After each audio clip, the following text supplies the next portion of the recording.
मोहतरम जनाब इम्तियाज जलील साहब, रुकने पार्लिमान वो सदर महाराष्ट्र मजलिस इत्तेहाद मुस्लिमीन डॉक्टर गफ्फार कादरी साहब, वर्किंग प्रेसिडेंट महाराष्ट्र मजलिस इत्तेहाद मुस्लिमीन जनाब फैयाज खान साहब, सदर मुंबई मजलिस इत्तेहाद मुस्लिमीन जनाब फिरोज लाला साहब, एडवोकेट निजाम बाहू साहब,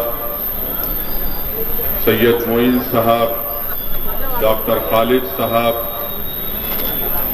मुंबई के मजलिस इत्तेहाद मुस्लिमीन के साबिक़ा रुकन असम्बली मोहतरम जनाब वारिस पठान साहब, मुंबई के हमारे मजलिस के दोनों अराकीन बल्दिया, मुंबई के मजलिस इत्तेहाद मुस्लिमीन के महिलाओं की सदर,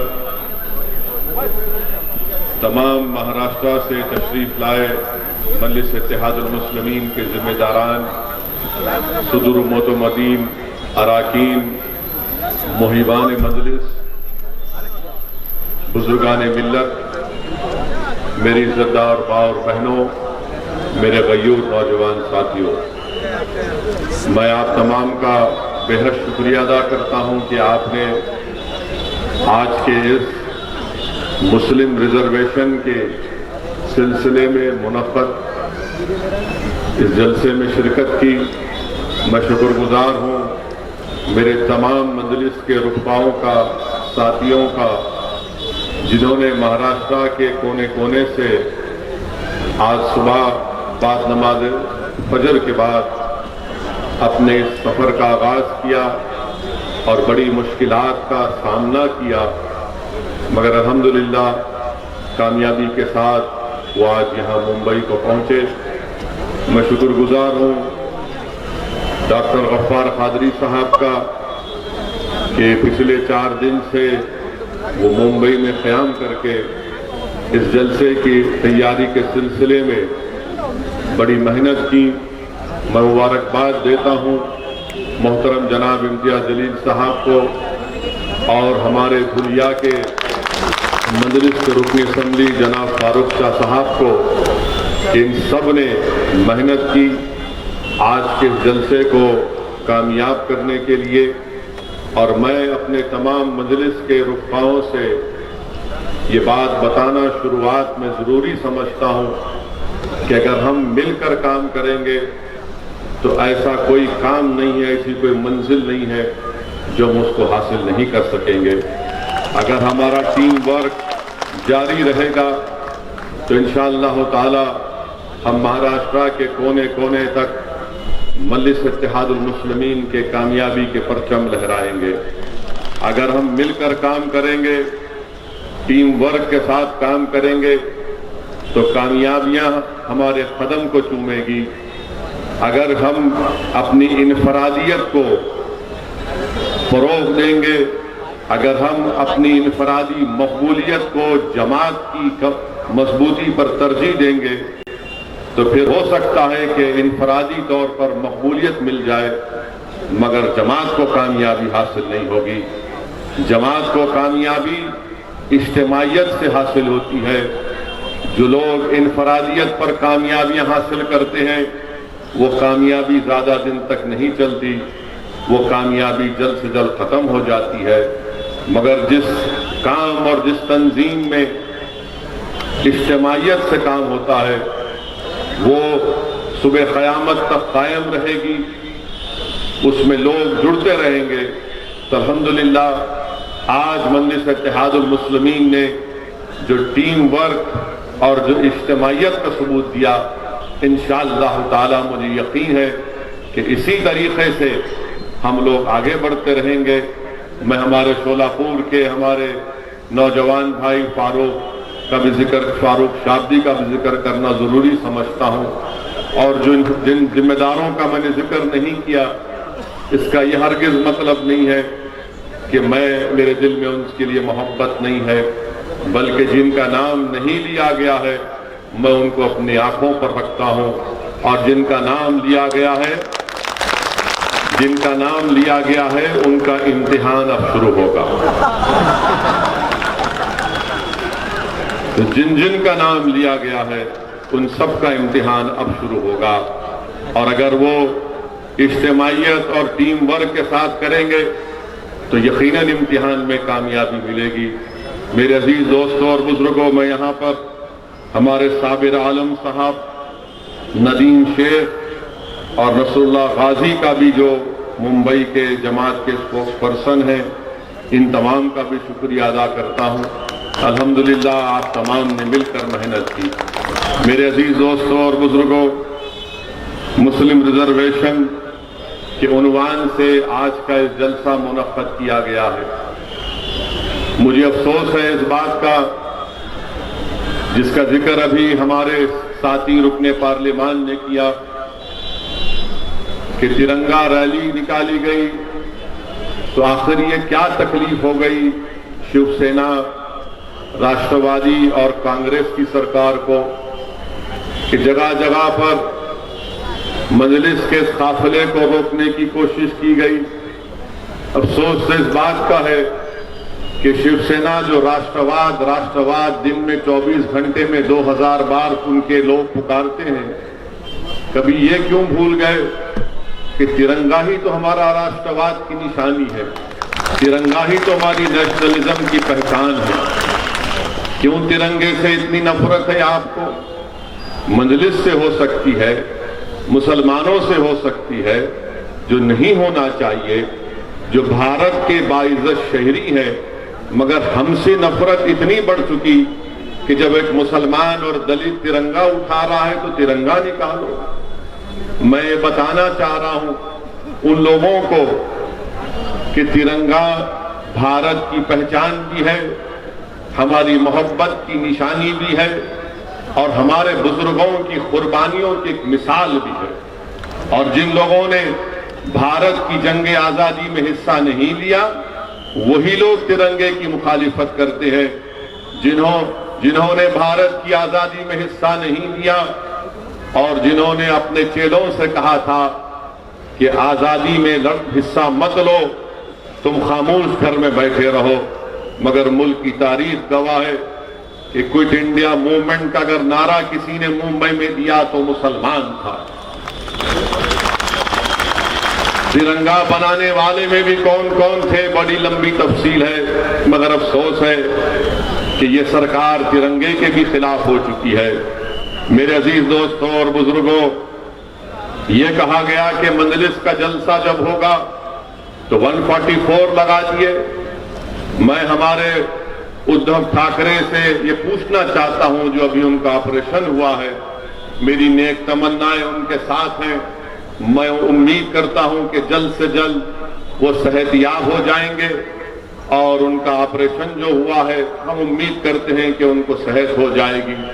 मगर हम उनसे ये पूछना चाहते हैं, उनकी सरकार से पूछना चाहते हैं कि दिसंबर के इस महीने में कांग्रेस के साबिका प्रेसिडेंट जो अमेठी से हार गए और केरल से जाकर कामयाब हुए, वो मुंबई को आ रहे हैं, तो क्या जब भी 144 लगेगा या फिर उनका इस्तकबाल फूलों से किया जाएगा?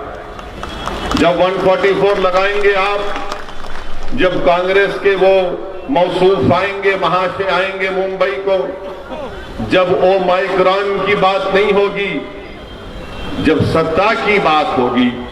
मेरे अजीज दोस्तों और बुजुर्गों, सबसे अहम बात जो आप और हमने सुना, महाराष्ट्र की जनता ने सुना कि मुस्लिम आरक्षण के नाम पर कैसे कांग्रेस के, राष्ट्रवादी के बड़े बड़े लीडर्स ने जो बयानात दिए थे कि महाराष्ट्र के मुसलमानों में वो जो 55 कास्ट हैं उनको रिजर्वेशन मिलना चाहिए।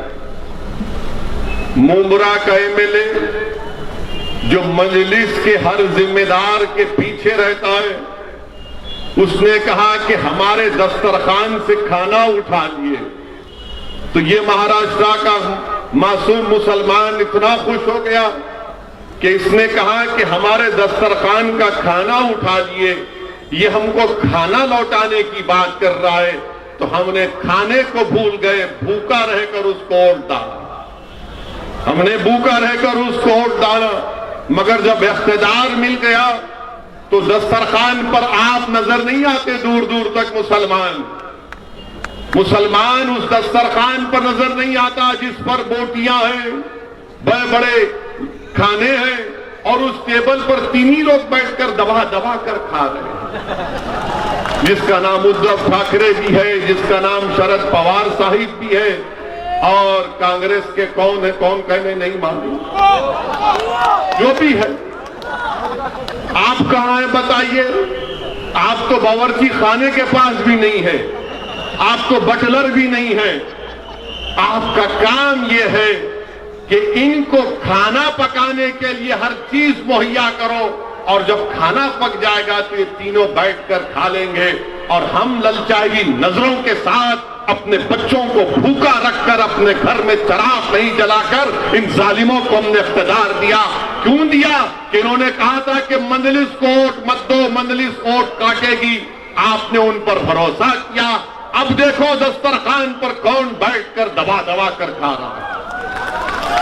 मेरे अजीज दोस्तों और बुजुर्गों, ये महाराष्ट्र के मुसलमानों को सोचना है कि आपने वोट दिया था राष्ट्रवादी कांग्रेस को, और कांग्रेस को जब यही चुनाव असेंबली के थे तो मैं यहां पर जलसा करने के लिए आता था मुंबई के मुख्तलिफ मुकामात पर, तो मुझे बड़े बड़े लोग SMS करते, मैसेज भिजाते, व्हाट्सएप करते कि ओवैसी मत आओ, तुम्हारे आने से वोट डिवाइड हो जाएगा, हम बीजेपी शिवसेना को रोकेंगे।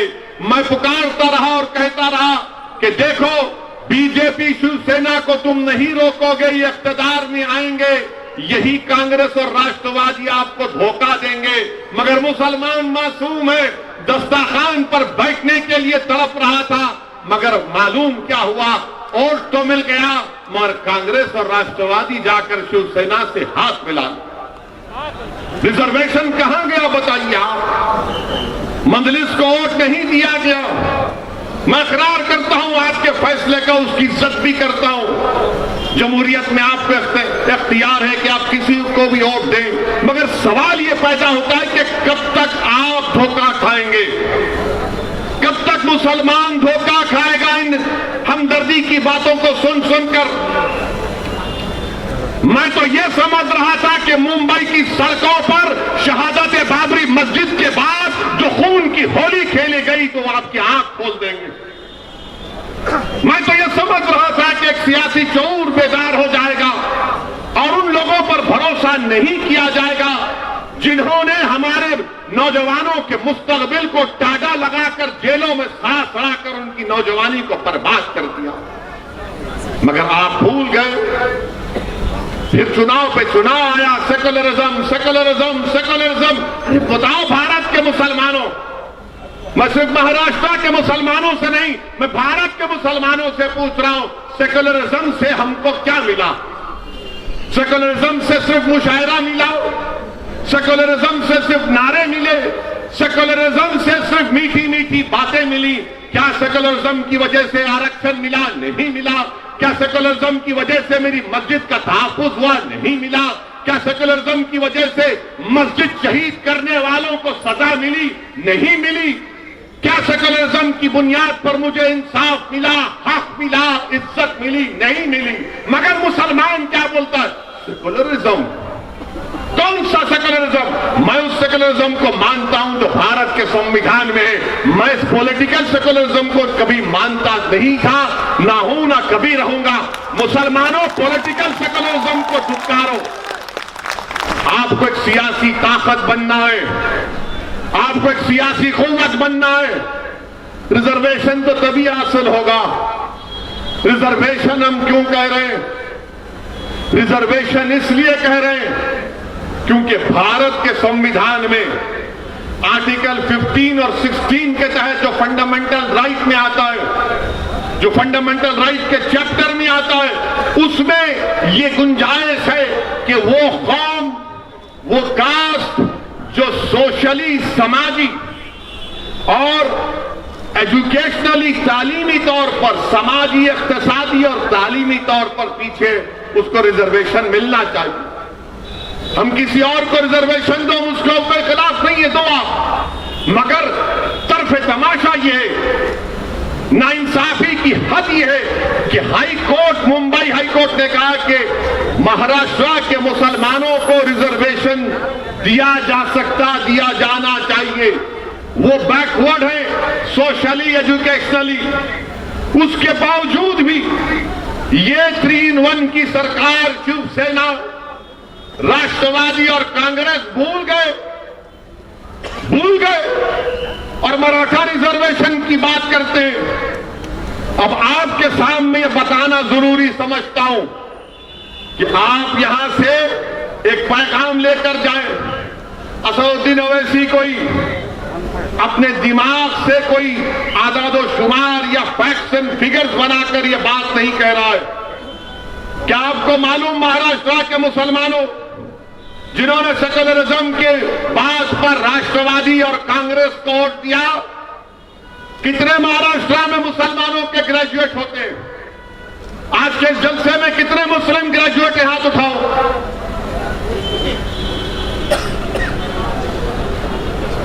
तीस भी नहीं है। इतना बड़ा जलसा और 30 ग्रेजुएट नहीं है। आप सोचो फिर, गवर्नमेंट का डेटा कहता है कि महाराष्ट्र में ग्रेजुएट मुसलमान खाली 4.9 है। हिंदू भाई कितने? 8.9। क्रिश्चियन 22%। ओवरऑल पूरे महाराष्ट्र में 8.7 है, जिसमें आप खाली 4.9 है। मेरे अजीज दोस्तों और बुजुर्गों, और फिर आप देखिए हमारी बर्बादी का डेटा ये कहता है कि कितने मुसलमान ड्रॉप आउट होते हैं, कितने मुसलमान ड्रॉप आउट होते हैं। आपको मालूम, महाराष्ट्र में प्राइमरी स्कूल में सिर्फ 22% मुसलमान बच्चे और बच्चियां 22% एडमिशन लेते हैं। यहां पर हमारी मां और बहनें बैठे, यहां पर साहब औलाद लोग बैठे हैं। क्या आपकी ख्वाहिश नहीं है कि आपका बच्चा स्कूल में पढ़े? क्या आपकी ख्वाहिश नहीं है कि मुसलमान बच्चियां स्कूल में पढ़े? सिर्फ 22% पढ़ते हैं। और जब मिडिल स्कूल को आते तो गिरकर वो 13% हो जाता है। प्राइमरी में 22, मिडिल में 13 और मैट्रिकुलेशन सेकेंडरी में आते आते 12% होता है। हायर सेकेंडरी इंटरमीडिएट में 7.1% और ग्रेजुएट 4.9। यानी 22 से शुरू होकर ग्रेजुएट होने तक खाली 4% पे आ जाते मुसलमान। आप रिजर्वेशन नहीं देंगे? क्यों नहीं पढ़ रहे? मुसलमान पढ़ना चाहता है। ये संघ परिवार के जालिम लोग झूठे हैं जो कहते हैं कि मुसलमान पढ़ना नहीं चाहता। मुसलमान पढ़ना चाहता है। क्यों नहीं पढ़ पाता? क्योंकि उसके पास पैसे नहीं है अपने बच्चों का पढ़ाने के लिए। तुम रिजर्वेशन दो उसको, देखो हमारे बच्चे और बच्चियां आसमानों तक, ऊंचाई तक जाएंगे। मगर आप नहीं करना चाहते। ये तमाम के तमाम लोग, ये तमाम सियासी पार्टियां जिनको तुम आज भी अपने दिल में सोचते हो कि मंजलिस है, मगर ये कैसा करेंगे? अरे अब तो खोलो अपने दिमागों को, सुनो मेरी बात को, निकालो अपने दिमाग से इन जालों को। क्या तुम नहीं चाहते कि तुम्हारे बच्चियां, तुम्हारी औलाद पढ़े? 22% प्राइमरी में एडमिशन और ग्रेजुएट से 4.9। कब तक सेकुलरिज्म की बात कर रहे हो? एजुकेशन की बात करो, इंसाफ की बात करो, राइट की बात करो, हिस्सेदारी की बात करो, तभी लड़ाई कामयाब होगी। नौजवानों, मैं तुमसे मुखातिब हूं। नौजवानों, तुम्हारा मुस्तकबिल है कल। आज जो 30, 20, 19, 20 साल के बच्चे हैं, कल तुम्हारी शादी होगी इंशाअल्लाह। करेंगे ना? बैचलर नहीं रहना।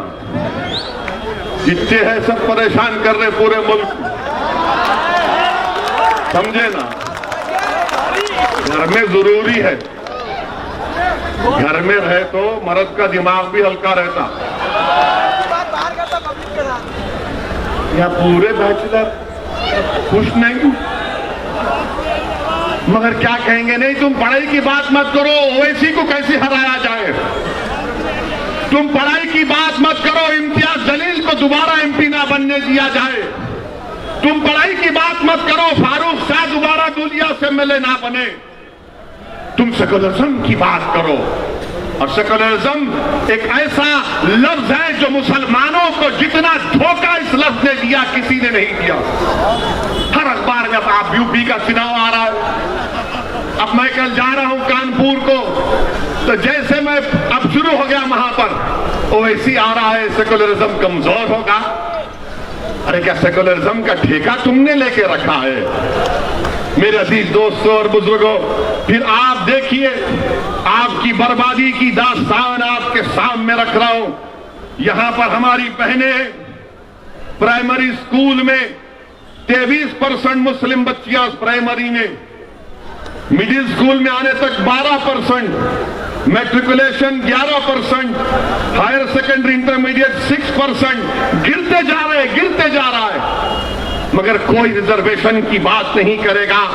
और फिर मेरे अजीज दोस्तों और बुजुर्गों, अभी एक और बात आपको बताना चाहूंगा, जो मेरा डेटा नहीं है, ये गवर्नमेंट का डेटा है, महाराष्ट्र की सरकार का डेटा है। आपको मालूम महाराष्ट्र में कितने मुसलमानों के पास जमीन नहीं है, जो लैंडलेस अंग्रेजी में कहते हैं। 83% मुस्लिम्स के पास जमीन नहीं है, लैंडलेस है। कितने मराठाओं के पास जमीन नहीं है? 8% और 83%। बताओ आप, ये कौन सा इंसाफ है कि शरद पवार का दिल सिर्फ मराठाओं के लिए धड़केगा? क्या उद्धव ठाकरे का दिल सिर्फ मराठाओं के लिए धड़केगा? क्या कांग्रेस का दिल सिर्फ मराठाओं के लिए धड़केगा? अरे इंसाफ कमजोर से होना चाहिए, मजबूत से नहीं। इंसाफ जो जमीन पर गिरा है उसको उठाने की बात होनी चाहिए, जो आसमानों पर उसको और ऊंचा कहां ले जाएंगे तुम, मगर नहीं बात करेंगे ये। आपको मालूम कितने मुसलमानों के पास 2.5 एकड़ जमीन है पूरे महाराष्ट्र में? 10%। कितने मराठाओं के पास 10% जमीन है? 62.74%। कितने मुसलमानों के पास 5 एकड़ जमीन है? 4%। कितने मराठाओं के पास 5 एकड़ जमीन है? 19%। कितने मराठाओं के पास 10 एकड़ जमीन है? 6%। मुसलमानों के पास 1.20%। कितने मराठाओं के पास 10 एकड़ से आगे जमीन है? 2.70। मराठाओं के पास 10 एकड़ से ज्यादा जमीन है, और मुसलमानों के पास 0.20, यानी 1% भी नहीं है। अब आपकी आमदनी कितनी है ये सुन लो, आप सुन के जाओ और दिमाग में रख लो मेरी इस बात को। कितने मुसलमान सालाना 25,200 रुपये कमाते? ईयरली, मंथली नहीं, सिर्फ 20%। अब आप सोच लो, साल में 12 महीने 25,200 रुपये सालाना मुसलमान 20% कमाते हैं। 25,200 से 50,400 सालाना एनुअल 41% मुस्लिम कमाते हैं। 50,000 से 72,000 सालाना आमदनी मुसलमानों की 20%।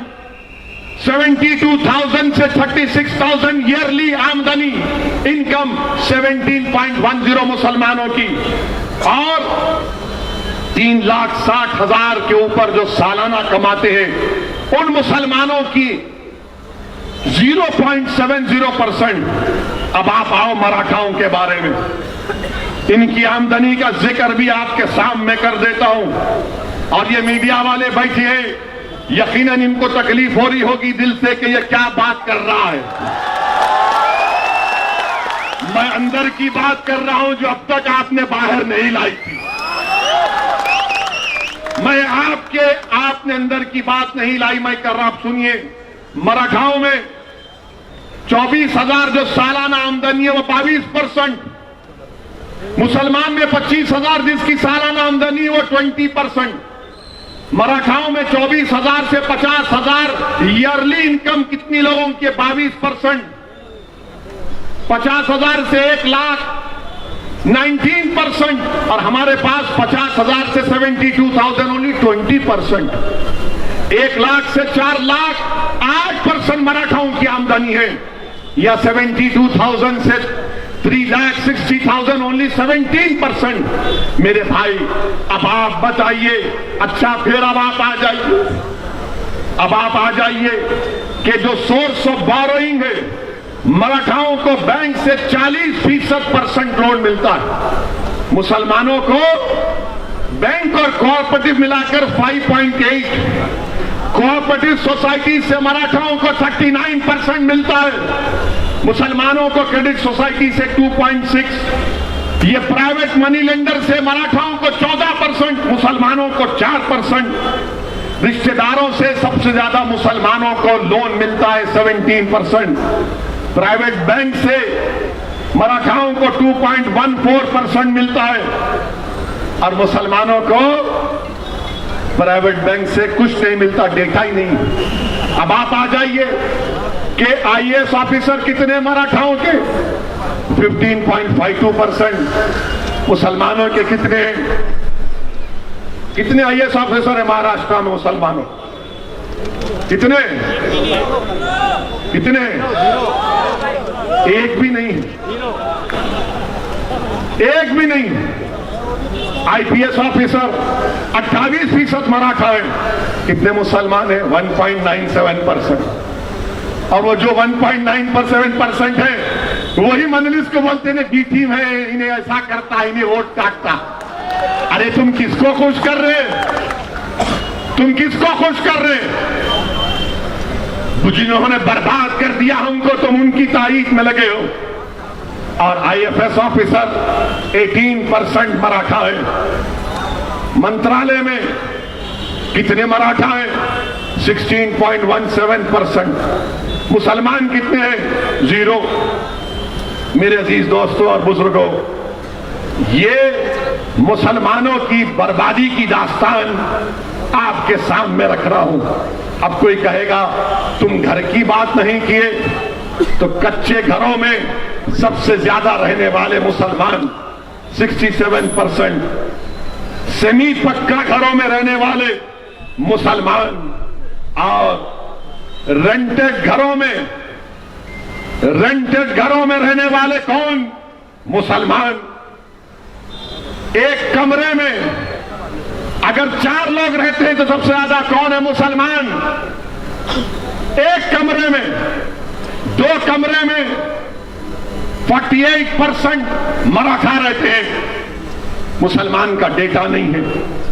3 कमरे में मुसलमान का डेटा नहीं है। 5 से ज्यादा कमरे में मुसलमान का डेटा नहीं है। अच्छा, टॉयलेट फैसिलिटी, बैतुल खला 35% मुसलमान के पास, मराठाओं के पास 76%। आप बताइए ये क्या हो रहा है फिर? इसकी बात ना कोई एनसीपी करेगी, ना राष्ट्रवादी करेगी, ना कांग्रेस करेगी। क्यों नहीं करेंगे? जब पार्लियामेंट में बिल लाया गया कि रिजर्वेशन का इख्तियार रियासत की बीसी कमीशन को मिले, सब महाराष्ट्र के जितने एमपीज थे सब मराठा रिजर्वेशन की बात करें। अगर किसी ने उठकर मुस्लिम आरक्षण की बात की तो जमात का नाम मजलिस इत्तेहादुल मुस्लिमीन था। हमने उठाया इसको, और सब लोग देख रहे थे। शिवसेना के लोग, राष्ट्रवादी के लोग, कांग्रेस के लोग देख रहे थे। मेरे अजीज दोस्तों और बुजुर्गों, ये हमारी बर्बादी की दास्तान है। फैक्ट्स एंड फिगर्स आपके सामने रखा हूं। मेरी आपसे गुजारिश है कि हमको इस लड़ाई को जारी रखना है। ये जिन लोगों को आपने सुना, ये तमाम के तमाम सिर्फ धोखा देते आए हैं। मजलिस जहां भी इलेक्शन लड़ती है, इनको एक तकलीफ हो जाती है कि वोट कटेंगे। अरे वोट कटे ना तो फिर तुमने शिवसेना को क्यों अपने पास बिठा लिया? क्या शिवसेना सेक्युलर है? यही उद्धव ठाकरे महाराष्ट्र की विधानसभा में खड़े होकर कहते हैं कि हमको फख्र है कि हमारी पार्टी के कार्यकर्ताओं ने बाबरी मस्जिद को शहीद किया। क्या शरद पवार साहब, क्या आपको यह तकलीफ नहीं हुई कि जिस पार्टी की आप तारीफ कर रहे हैं उसका मुख्यमंत्री कह रहा है कि हमारे कार्यकर्ताओं ने बाबरी मस्जिद को शहीद किया? कांग्रेस गीरत तो इनके पास रही नहीं, अब बाकी हर चीज से मोहताज हो चुके हैं और इंशाअल्लाह ताला बहुत जल्द चंद सालों के अंदर कांग्रेस और कमजोर होगी इंशाअल्लाह। मजलिस पर इल्जाम ये क्यों शुरू किए तुम? क्यों नहीं शुरू करना? क्या रिजर्वेशन नहीं मिल रहा हमको? रिजर्वेशन महाराष्ट्र के मुसलमानों का एक राइट है। रिजर्वेशन से ही मुसलमानों की सफों में गुर्बत का खात्मा होगा।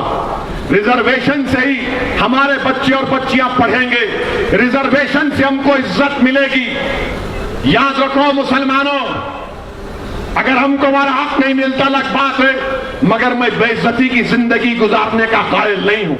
यह बेइज्जती हमसे की जा रही है, धोखे पे धोखा हमको दिया जा रहा है और ये कहा जा रहा है कि ये भड़काऊ भाषण करते हैं, ये फुला करते हैं और हमारे आने पर दूल्हे भाई आ रहे तो 144। जब राहुल गांधी आएंगे क्या करेंगे? नहीं, कोई वो माइक्रोन नहीं, आने दो। हमारे तो 144। कितना 144 लगाओगे? क्या बीएमसी का चुनाव भी रोक दोगे? क्या महाराष्ट्र के चुनाव को रोक दोगे? अरे ओ माइक्रोन आ रहा है तो आप बताओ मुंबई में कितना जीनोम सीक्वेंसिंग हुआ है? कितना जीनोम सीक्वेंसिंग किया उद्धव ठाकरे की सरकार ने महाराष्ट्र में? बताओ, पूरे भारत में 1% भी जीनोम सीक्वेंसिंग नहीं हुआ। कितने मुंबई में 45 साल से ज्यादा कितने लोगों को 2 वैक्सीन लगे बताओ? अच्छा, जो हमारे डॉक्टर हैं, नर्सेज हैं, 7 महीने हो चुके उनको 2 वैक्सीनेशन होकर, उनको लगना चाहिए बूस्टर शॉट, मगर मोदी जी को फिक्र नहीं है, उद्धव ठाकरे को फिक्र नहीं है। और बूस्टर शॉट माहिरीन कह रहे हैं कि कोवैक्सीन और कोविशील्ड नहीं हो सकता। बूस्टर शॉट खाली mRNA का फाइजर या मॉडर्ना होगा। मगर मोदी जी देश में मुल्क को चला रहे, मगर फाइजर और मॉडर्ना से इंडेमनिटी क्लास पर झगड़ा चल रहा है। थर्ड वेव आएगी नहीं आएगी अल्लाह जानता है, हम भी नहीं चाहते कि थर्ड वेव आए, मगर बूस्टर शॉट लगाएंगे नहीं लगाएंगे ये आपका काम है। मैं मुसलमानों में तो बूस्टर शॉट लगा के रहूंगा इंशाअल्लाह ताला। हम बूस्टअप करेंगे। अपने हौसलों को बुलंद रखिए, कभी नाउम्मीदी को अपने करीब आने मत दीजिए और डरने और घबराने की जरूरत नहीं है। मैं सरकार से कहना चाहूंगा कि नागपुर में असेंबली का सेशन होने जा रहा है।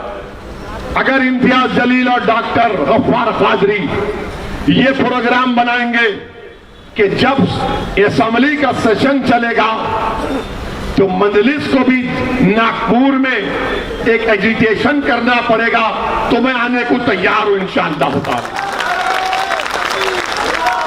अभी मुंबई में हो रहा है, सुना चेंज कर दिए, ठीक है, फिर आएंगे। जब असेंबली में बैठकर पूरे एमएलए बैठ सकते हैं, जब 144 या वो माइक्रोन नजर नहीं आएगा, बड़े बड़ी सभाएं सब करेंगे। ये सबक नहीं हासिल करना चाहते राष्ट्रवादी और कांग्रेस के लोग। हर वक्त रोकते थे मजलिस को। जो कई बरस पहले जब हम और मोइन सैयद मोइन मजलिस का पैगाम लेकर महाराष्ट्र में जाते थे तो हर जगह पर पुलिस वाले आकर हमको लव लेटर दे देते थे। मगर आज माशाअल्लाह आपकी दुआओं का असर है, आपकी मोहब्बत है कि जब प्लेन से निकलते हैं तो हजरत पुलिस सामने ठहर कर बोलती है कि आपको रिसीव करने आए हैं, आप रिसीव कर लीजिए हमको। मैं तो सिक्योरिटी लेता नहीं हूं, अल्हम्दुलिल्लाह, अल्लाह हमारे लिए काफी है। मगर फिर भी आते हैं। और जो लोग जिंदाबाद, तुम भी जिंदाबाद, आप जिंदाबाद। याद रखो मेरी एक बात को, महाराष्ट्र के मुसलमानों, मौत तो एक मर्तबा आएगी ना, एक मर्तबा, मगर तुमको लाखों मर्तबा जिंदा रहना, लाखों मर्तबा तुमको जिंदा रहना का, एक बार नहीं लाखों मर्तबा। और जिंदगी का सबूत हरकत करने से है, जिंदगी का सबूत लड़ने से है, जिंदगी का सबूत अल्लाह के सामने गर्दन झुकाने से है, जिंदगी का सबूत अल्लाह के सामने अपनी बेबसी का इजहार करने से है, जिंदगी का सबूत जालिमों के सामने बेबसी नहीं, हक को हासिल करने का मुतालबा करने में। ये काम हमको करना है और आप और हम मिलकर करेंगे। जब महाराष्ट्र के मुसलमानों को इंसाफ मिलेगा तभी तो सही इंसाफ होगा। भारत से, भारत की जमहूरियत से भारत की जमहूरियत मजबूत होगी। सुनो, मुंबई के और महाराष्ट्र के मुसलमानों, अंग्रेजी में इंटरजेनरेशनल मोबिलिटी एक लफ्ज है, इंटरजेनरेशनल मोबिलिटी एक लफ्ज है। और वो क्या लफ्ज है कि क्या बेटा अपने बाप से आगे गया तालीम में, दौलत में, तो जो मुसलमान 1950 और 1960 में पैदा हुआ उन्होंने अपने बाप, अपने वालिदैन से ज्यादा तरक्की की। जो मुसलमान 1970 और 80 में पैदा हुआ वो अपने बाप से पीछे हो गया। और जो मुसलमान 1990 में और सन 2000 में 2000 में पैदा हुआ वो तो अपने बाप से, अपने दादा से बहुत दूर है। गरीबी में ज्यादा गरीबी बढ़ गई, तालीम में उससे ज्यादा हम दूर हैं। बताओ, दलितों में, आदिवासियों में, अपर कास्ट में, हिंदू भाइयों में, क्रिश्चियनों में, जैन में, इन सब में तरक्की हुई है क्या? उनका बेटा अपने बाप से आगे निकल गया। और अगर कोई नहीं निकला तो मुसलमान। आपको मालूम, महाराष्ट्र में हमारे दलित भाइयों से मुसलमान एजुकेशनल अटेनमेंट में कितना पीछे? 11% है। यही जब पढ़ता हूं तो जबान में कड़वाहट पैदा हो जाती है, तकलीफ होती है, गुस्सा आता है कि आखिर हमको क्यों पीछे छोड़ दिया जा रहा है। इसकी एक वजह है मेरे अजीज दोस्तों, जिस दिन भारत का मुसलमान अपनी एक सियासी ताकत को बना लेगा, अपनी एक पॉलिटिकल एम्पावरमेंट, अपनी एक पॉलिटिकल लीडरशिप को बना देगा, याद रखो उस दिन नाइंसाफी के दौर का खात्मा होगा। अगर आप अपनी सियासी ताकत को मजबूत बनाएंगे तभी तो होगा ना। और जो लोग तुम्हारे पास आकर कहेंगे नहीं नहीं नहीं जीत सकते, नहीं कामयाब हो सकते, तुमको सबको लेना पड़ेगा, मेरे भाई याद रखो, हाँ, रोटी डालते वक्त आटे में थोड़ा सा नमक की जरूरत पड़ती है, मगर मैं क्या अपने खुद का खाना नहीं पका सकता? क्या मैं अपना खुद का खाना नहीं पका सकता? क्या मैं अपने हाथों से अपने मुकद्दर के फैसले नहीं कर सकता? क्या मैं अपने हाथों से अपनी कौम को लेकर आगे नहीं बढ़ सकता? यही बात कई लोगों ने इम्तियाज जलील से कही थी और इम्तियाज जलील ने सारी दुनिया को बता दिया कि मुसलमानों में अगर हौसला और अज़म होगा तो तकदीर भी उसका साथ देती है। तुम अपने दिमागों से इस बात को निकालो मुसलमानों कि हम जीत नहीं सकते। अरे तुम जीतोगे इंशाअल्लाह ताला। जीत की पहली सीढ़ी है, जीत की पहली सीढ़ी है कि तुम इत्मीनान और एतमाद में रहो कि मैं कामयाब होऊंगा, मैं कामयाब होऊंगा। मैं तुमको बता रहा हूं, मैं जाती तौर पर अपने बारे में बता रहा हूं। हैदराबाद जाकर मेरे दोस्तों से पूछ लो कि मैं अपने बचपने में बेहतरीन पढ़ने वाला नहीं था, मैं 90-80% लाने वाला नहीं था। वो अकबरुद्दीन अवैसी थे जो उस वक्त भी 90, आज भी 99 पर है। मैं उस वक्त भी 50 पर था और आज भी 50 पर हूं। मगर मुझ में एक जिद थी। जब मुझसे कोई कहता कि नहीं हो सकता, मैं कहता था कि नहीं, करके दिखाऊंगा, और वो काम आपको करना है। अल्लाह ने हम सबको काबिलियत दी है। मुसलमानों, सिर्फ आपको एतमाद को पैदा करना है। ये लड़ाई रिजर्वेशन की, ये रिजर्वेशन की लड़ाई आपके आने वाली नस्लों के लिए है। नौजवानों, कल जब तुम बाप बनोगे, इंशाअल्लाह तुम्हारी औलाद होगी। तुम सोचो कि तुम वही चाहोगे कि तुम्हारी औलाद भी तुम्हारी तरह गरीब रहे, उनको उनका हक ना मिले। हक मिलने के लिए मिल के लड़ना पड़ेगा। आप तमाम का बेहद शुक्रिया। ये लड़ाई का आगाज है, इख्तिताम नहीं है, और लड़ाई होगी। अस्सलाम वालेकुम व रहमतुल्लाहि व बरकातहू।